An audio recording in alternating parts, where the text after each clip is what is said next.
Hello my friends and welcome, my name is Dennis and this is the latest update from Ukraine. So we have the situation update in the Kursk region. For example, in Korneva, Ukrainian army went on attack once again. We have this data from the NOAA reports analytics, and as usual I'll put the links for original information in a video description just below. So according to their information, also information coming from the Russian side, the Ukrainian armed forces were spotted in Alexandrovka village, quite far away from their previous positions, and I believe that in this case all of those villages are under Ukrainian control. So Ukraine already crossed this railroad and goes northbound. The idea for Ukrainians may be to reach this road on the way to Kalichivka and by doing so cutting the supply road for the Korneva town. We understand that Russia sent lots of the reinforcements to the Kursk region. They took the part from the Ukrainian front lines. Also they mobilized part of their forces inside the Russian Federation. So in general they were able to gradually slow down the Ukrainian offensive but not entirely stop it.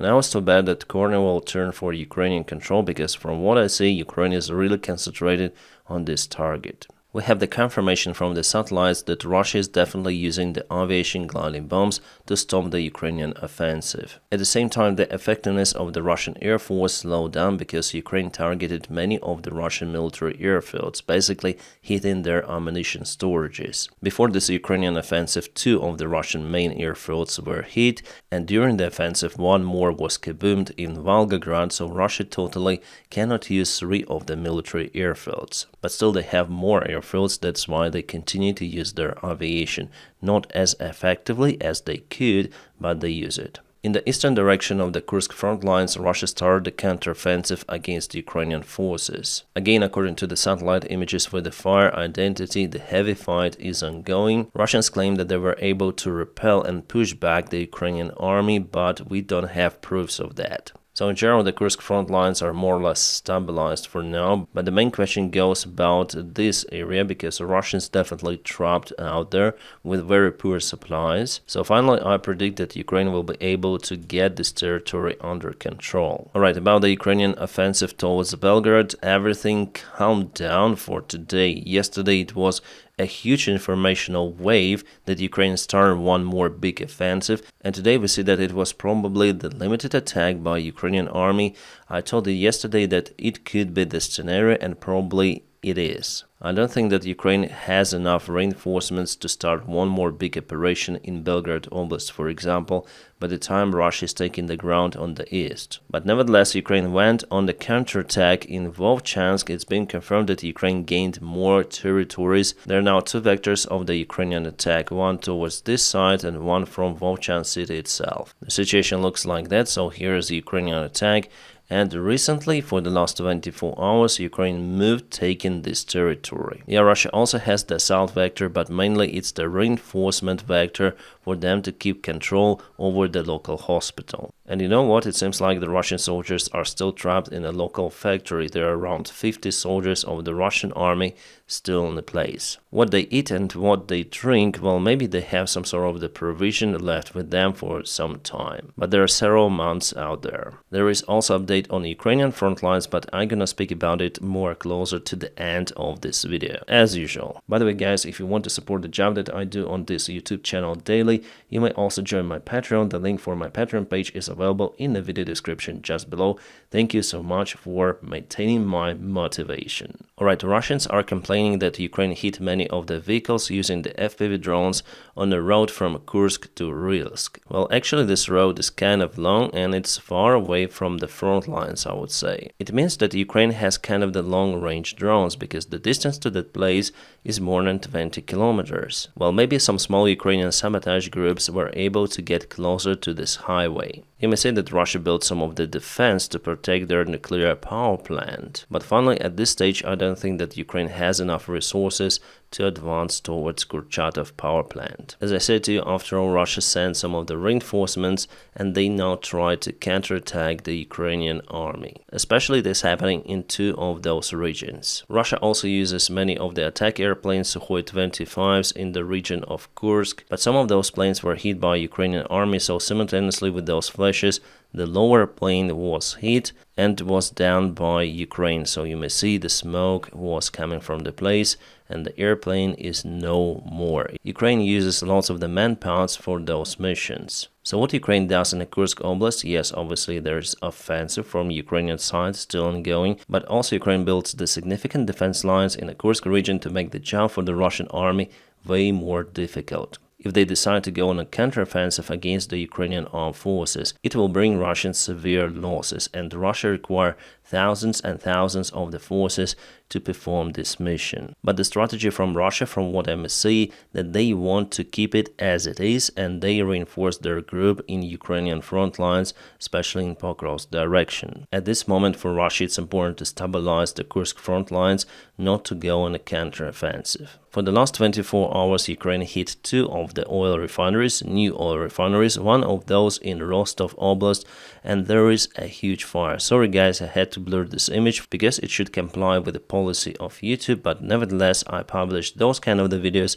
on my Telegram channel, which has kind of the low censorship. It was actually the main reason for me to start the Telegram channel or the Telegram group, and you may join it. It's for free. You may find it in the video description just below. And the situation with the Russian oil refineries and oil storages continue to deteriorate for Russia, which is obviously great. As you may see, judging on this image, there are some of the damages to the fuel tanks, and some of them are on fire. The fire might spread also to the other tanks because there is the wind and very dry weather. Almost all of the oil refineries and storages in Rostov Oblast at least once were hit by Ukrainian drones. Russia tries to build some sort of the protection meshes for their tanks, but those are not working. As you may see, judging on this image, because the protection was installed in this facility from what I know. Meanwhile, the Russian propaganda TV calls Russians to be prepared for the long-range strikes as far as 1,000 kilometers deep into the Russian territory. That includes Moscow. They say that the United States are ready to transfer long-range cruise missiles JSM for the F-16 fighters which Ukraine obtained. And yes, those are able to reach Moscow in this case, and the studio too. But for now it's early to say about those kind of the transfers of the long-range cruise missiles for Ukraine. I understand that the talks might be ongoing for those tools, but there is no close perspective for Ukraine to obtain the cruise missiles from the United States of America. At the same time, we have the report that F-16s are already in use by Ukrainian Air Force to hit Russian cruise missiles and drones. For now, they operate far behind the front lines in the western regions of Ukraine and used as the air defense tools only. Ukraine is not yet sending those airplanes to fight against the Russian fighter bombers or the Russian fighter jets. And we have kind of the controversial news about one of the Ukrainian pilots who could have lost his life during the recent Russian strike on Ukraine. The information comes about this guy, Mes Alexei Sergeyevich, and reportedly he lost his life during the strike on a Ukrainian airfield, but those reports are coming from the Russian side. Russians rely on this post from Igor Polishchuk, one of the MPs, local MPs of Lutsk,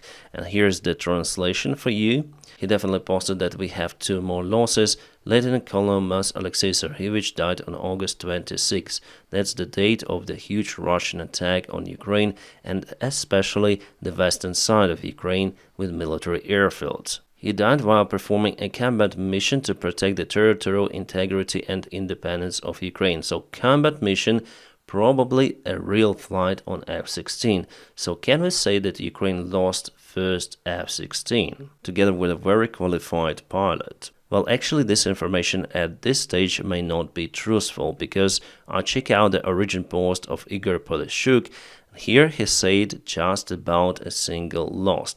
At least on his Telegram channel, and I also checked his Facebook, he doesn't write anything about the Ukrainian pilot. But at the same time, the post was edited at 11:36 yesterday. And unfortunately, I cannot check the very original message which he shared. And the post that Russia shares has no date, nothing, just the text, and it's not the screenshot. But maybe this MP definitely wrote like this before. Maybe he got this information that Ukraine definitely lost the F-16 pilot who performed a combat mission on F-16. Yes, it still could be a variant because this message was edited by the author. So I would say it's 50-50. Obviously, if it is true, the information will be leaked. In the coming days, yes, it's 100%. Well, I have some of the friends in Ukrainian Air Force, but at first, they are very limited in the information they provided with, so they may not know about their own losses in different parts of Ukraine, let's say, and even if they knew, they wouldn't give this information for me because it's classified. And Russia launches constant attacks on Ukrainian infrastructure.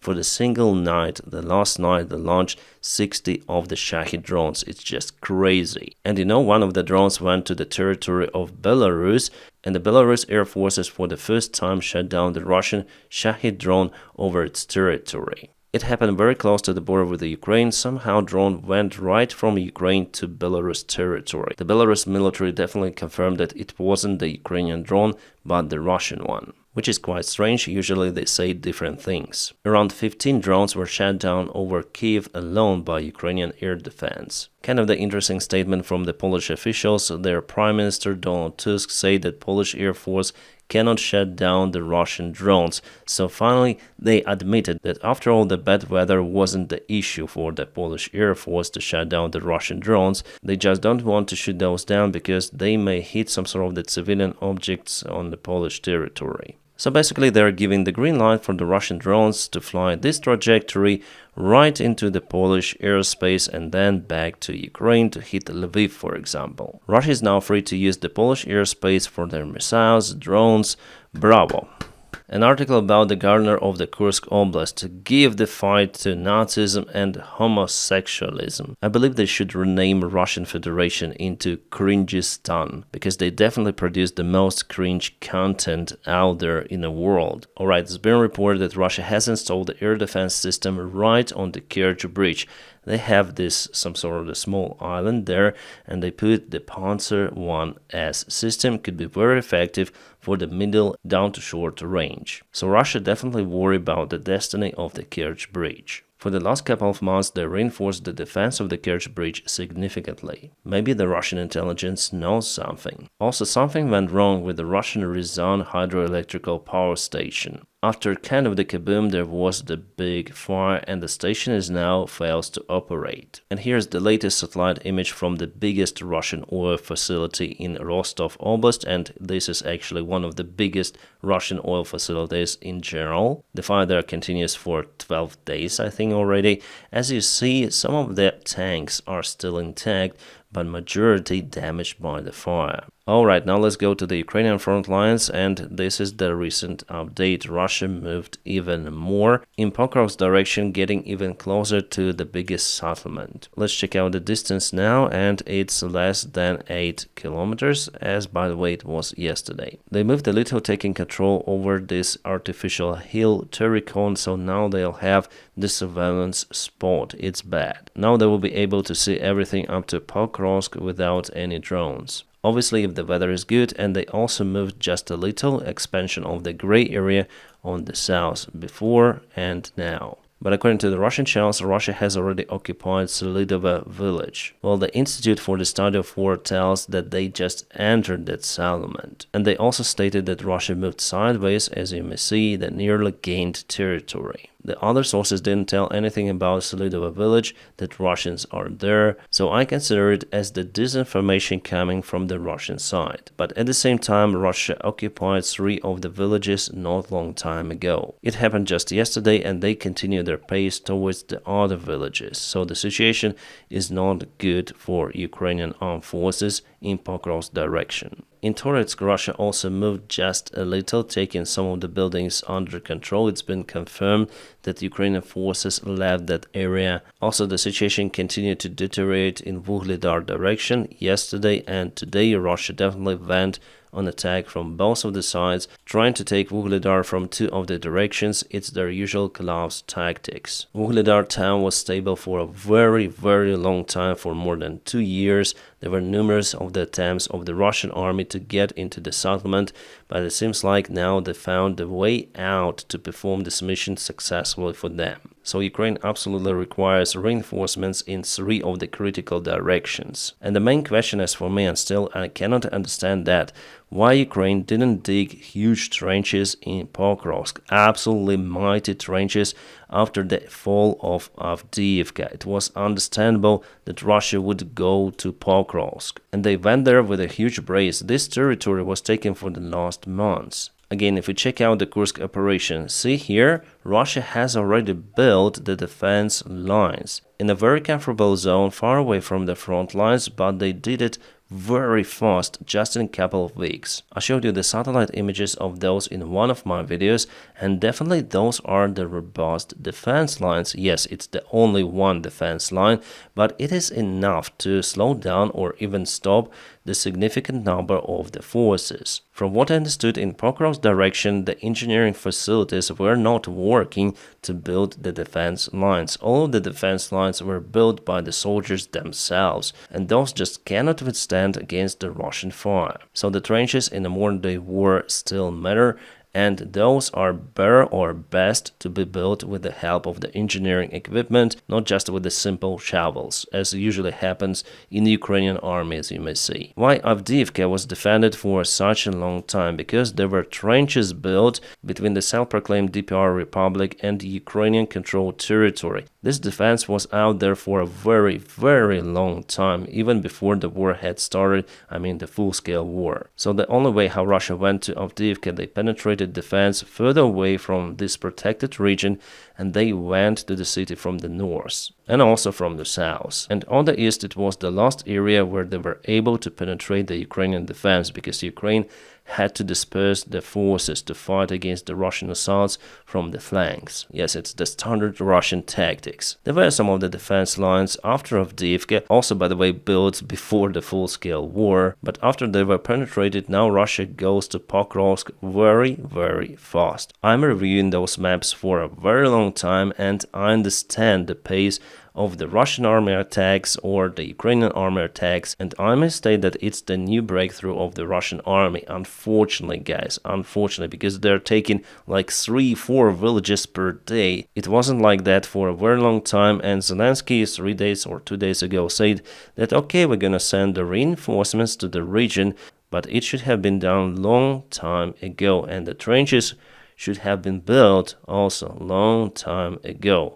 There was the trench over here, but it seems like it was very weak. And Russia 100% penetrated this area. Guys, I'm saying the situation as it is, that Ukrainian command repeats the mistakes not building enough protection for its settlements. I would like to tell more, but I can't because it will play for the Russians' favor, so for now let's make it like that. Yeah guys, the news are not always positive, and I'm here to tell you the truth. As you see, I'm not telling you the bright picture only as it happens, for example, in the Kursk for Ukraine. I think that I should tell about everything of what is happening on the front lines. Good things and also bad things for Ukraine. But still, obviously, I keep the vector of the pro-Ukrainian channel. So this channel is absolutely pro-Ukrainian. The purpose of it is obviously to tell the truth and fight against the Russian propaganda. This is how Russia constructed the defense lines not far away from the Kurchatov nuclear power plant. Now I may say that there are two of the defense lines, actually, at some of the place. Ukraine started the attack on Kursk on 6th of August, now it's the end of the month, and Russia already built those trenches with the help of the engineering equipment. Some of the Western media, like for example Forum, stated that if Ukraine's invasion of Kursk was a diversion operation, it has failed. Honestly, at the very beginning of the Kursk operation, I understood that it could be a diversion operation to cause Russia to send some of the reinforcements from the eastern front lines, but Russia instead sent more reinforcements to the eastern front lines. And it seems like Russia is totally okay with the part of the region being occupied by Ukraine, and in general it didn't destabilize the Russian regime. Yeah, Putin's rating failed a little because he is unable to protect his own people, and around 200,000 Russian citizens were forced to leave their homes, but after all the Russian regime is still very stable. So what's the real goal of the Kursk operation? Well, we'll see it in a long-term perspective. Still just 3 weeks passed since Ukraine started this assault, and we'll see how it goes in the future. The media analytics, as we know, could be wrong, and there is the specific author of the article who obviously shares his or her opinion about the topic. Just to remind you, after Russia started the full-scale attack on Ukraine on 24th of February 2022, media wrote that Ukraine will hold for maximum 2 weeks. Now we understand that they were wrong, as they might be wrong with this article. Afterwards, better to monitor the actual picture on the front lines and the actual events coming. Couple of words about Pavel Durov and Telegram. I told you before that I'll tell again about the case if Pavel Durov gets jailed or released. So partially he is being released. He was being released from the custody. He went to the private car and went somewhere, probably to the hotel, but he's still under trial and is accused of many things. He's now under judicial supervision in France, so he'll have to go to police 2 times per week. He'll also post the bail of 5 million euros just to be partially free for the time of the trial. Again, guys, I share my own personal opinion about this topic. Probably you already know it. And if you disagree with me, it is also normal. We should have the freedom of speech, and the other opinion is also very important. So you may share your own thoughts and your opinion in the comment section just below. But I recommend you not to use the bad words in your comments, because your comments could be restricted by the platform moderation on YouTube. And now, my friends, please don't forget to press your huge like to this video. By doing so, you help me a lot, and I wish you all a peaceful sky wherever you are, and have a great time.